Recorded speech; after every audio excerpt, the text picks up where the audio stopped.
আপনার পড়েছে ঈদের নামাজ এবং জানাজার নামাজ কত তাকবীরে পড়া লাগে? তিন তাকবীরে। হ্যাঁ তিন তাকবীরে। কয় তাকবীরে? তিন। তিন তাকবীরে।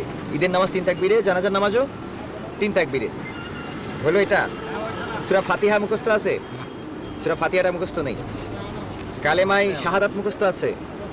কালেমায়ে তাইয়্যিবা বলেন। কলমা তৈয়ব লা ইলাহা ইল্লাল্লাহু মুহাম্মাদুর রাসূলুল্লাহ। ভালো করে একটু জোরে বলেন।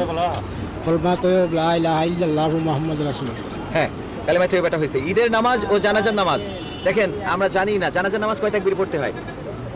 তিন তাকবীরে। হ্যাঁ তিন। কত? তিন তাকবীর। তিন তাকবীর। আর ঈদের নামাজ এই যে ঈদ 2 দিন 4 দিন পরে তো ঈদ, কুরবানির ঈদ, কয় তাকবীরে পড়বো আমরা? এটা সঠিক জানি না। শিখাই দিই। জানাজার নামাজ পড়ি আমরা 4 তাকবীরে।